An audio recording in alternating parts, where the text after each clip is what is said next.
বাবরি যাত্রা আগামীকাল পলাশী থেকে ইটাহার পর্যন্ত হওয়ার কথা ছিল। আপনারা জানেন সেই যাত্রা আপাতত পিছিয়ে দিচ্ছেন হুমায়ুন কবির।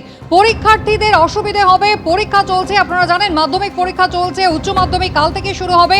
পরীক্ষার্থীদের সমস্যার কথা মালদা পুলিশ জানিয়েছে, আর সেই কারণে এই বাবরি যাত্রা পিছিয়ে দেওয়ার সিদ্ধান্ত নিলেন হুমায়ুন কবির। পরীক্ষার্থীদের কথা ভেবেই এই সিদ্ধান্ত তিনি নিয়েছেন, এমনটাই জানানো হয়েছে। আপাতত পলাশী থেকে ইটাহার পর্যন্ত বাবরি যাত্রা স্থগিত, কিন্তু তার বদলে পদযাত্রা করা হবে, এমনটাই বলেছেন হুমায়ুন কবির। পলাশী থেকে বেলডাঙ্গা পর্যন্ত 22 কিলোমিটার রাস্তা জুড়ে আগামীকাল হবে পদযাত্রা।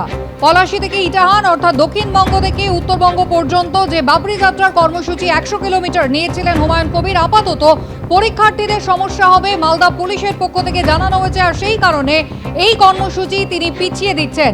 আপাতত পলাশী থেকে ইটাহার পর্যন্ত বাবরি যাত্রার কর্মসূচি পিছিয়ে দেওয়ার সিদ্ধান্ত নিলেন হুমায়ুন কবির। তার বদলে আগামীকাল পলাশী থেকে বেলডাঙ্গা পর্যন্ত 22 কিলোমিটার রাস্তা জুড়ে হবে পদযাত্রা। ইতিমধ্যেই বোর্ডের পরীক্ষা শুরু হয়ে গিয়েছে, একদিকে মাধ্যমিক পরীক্ষা চলছে, উচ্চ মাধ্যমিক পরীক্ষা শুরু হচ্ছে, পরীক্ষার্থীদের সমস্যা হতে পারে সে কথা মালদা পুলিশের পক্ষ থেকে জানানো হয়েছে, আর সেই কারণেই হুমায়ুন কবির তিনি জানিয়েছেন পলাশী থেকে ইটাহার পর্যন্ত অর্থাৎ দক্ষিণবঙ্গ থেকে উত্তরবঙ্গ দুদিনে 100 কিলোমিটার যাত্রার বাবরি যাত্রার যে ঘোষণা তিনি করেছিলেন, আপাতত তা তিনি স্থগিত রাখার সিদ্ধান্ত নিলেন। তবে আগামীকাল 22 কিলোমিটার পলাশী থেকে বেলডাঙ্গা পর্যন্ত রাস্তা জুড়ে পদযাত্রার কর্মসূচি নেওয়া হয়েছে।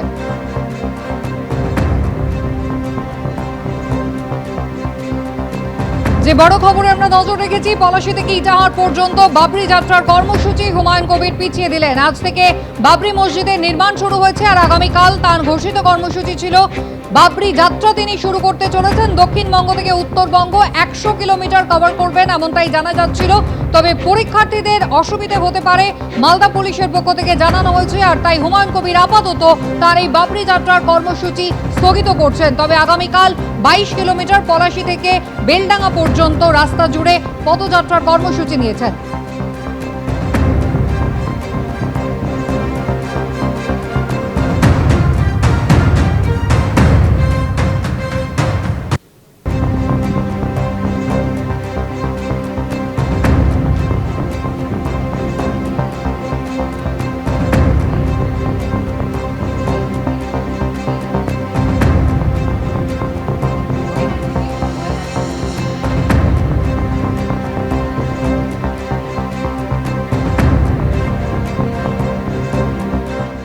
রানীগঞ্জের এগারায় অগ্নিমিত্রা পালের কর্মসূচি ঘিরে উত্তেজনা।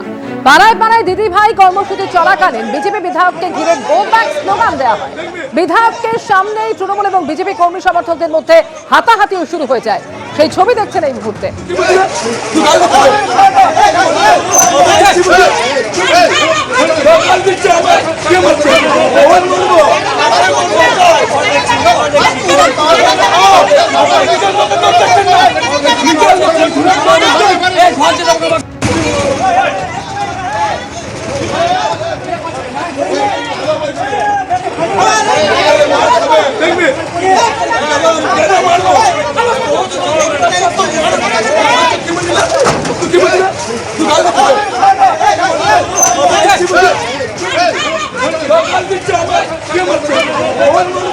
ছবি দেখতে পাচ্ছেন অগ্নিমিত্রা পালের কর্মসূচি, পাড়ায় পাড়ায় দিদি ভাই কর্মসূচি চলছে, এলাকার বাড়িতে বাড়িতে যাচ্ছেন তিনি এবং সেই কর্মসূচি চলাকালীনই বিধায়ককে গো ব্যাক স্লোগান দেন কয়েকজন। সেই সময় বিধায়কের সামনে এভাবেই হাতাহাতিতে জড়িয়ে পড়লেন তৃণমূল এবং বিজেপির কর্মী সমর্থকেরা।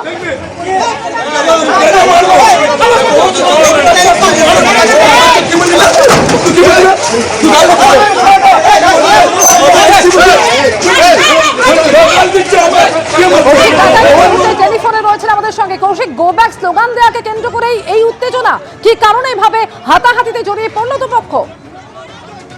দেখো, অগ্নিমিত্র পালের যেটা পাড়ার দিদি ভাই বলে একটা কর্মসূচি থাকে এবং ওই কর্মসূচি পালন করেন প্রতিদিনই বিভিন্ন তার যে দক্ষিণ বিধানসভা, সেই দক্ষিণ বিধানসভার যে বিভিন্ন জায়গায় তিনি যান এবং মানুষের সাথে কথা বলেন।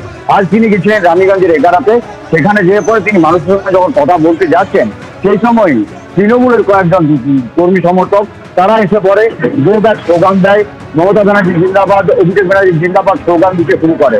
পাল্টা ছবি শুরু করেন অগ্নিমিত্রা পালও এবং দুপক্ষের প্রতিবাদ প্রতিরোধের মাঝেই বিজেপি এবং তৃণমূল সংঘর্ষে জড়িয়ে পড়ে অগ্নিমিত্রা পালের সামনে এবং কিছুক্ষণের মধ্যে অগ্নিমিত্রা পাল সেখান থেকে সরে যান।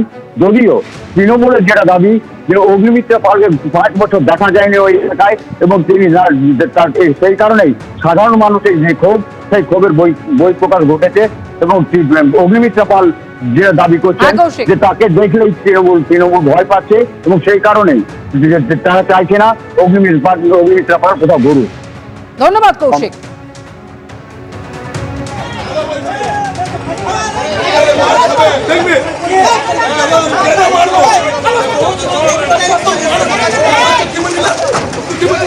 যেখানে অগ্নিমিত্রা পাল যাচ্ছে সেখানে অগ্নিমিত্রা পালকে বাধা দেওয়ার চেষ্টা করা, কারণ ওদের তো খুব অসুবিধা হয়ে যাচ্ছে। এরা তো সাধারণ মানুষ নয়, এরা হচ্ছে এখানকার যে পঞ্চায়েত মেম্বার তৃণমূলের বিবেক মণ্ডল তার গুন্ডা বাহিনী। তারা আবার কথা বলতে আসে তৃণমূল যে তারা আবার কি কি কাজ করেছে তাকে তো আবার জবাব দিতে হবে। আজকে তাদের সাংসদকে খুঁজে পাওয়া যায় না, সে জিজ্ঞেস করছে এখানকার ক্লাবের নাম কি। তারা জানে না যে বিধায়কের কাজ পাড়ায় পাড়ায় বাড়ি বাড়িতে গিয়ে কোথায় নালি খারাপ আছে, কোথায় নালি পরিষ্কার হয় না, কোথাও লাইট লাগানো হয় না, সেটা বিধায়কের কাজ নয়, সেটা পঞ্চায়েত মেম্বার কাউন্সিলরের কাজ। আজকে আমরা বাড়ি বাড়ি যাচ্ছি মানুষকে বোঝানোর জন্য যে এই 15 বছর মমতা ব্যানার্জি যে ঠকিয়েছেন সেটা বাংলার মানুষের বোঝা দরকার। এবিপি আনন্দ, এগিয়ে থাকে, এগিয়ে রাখে।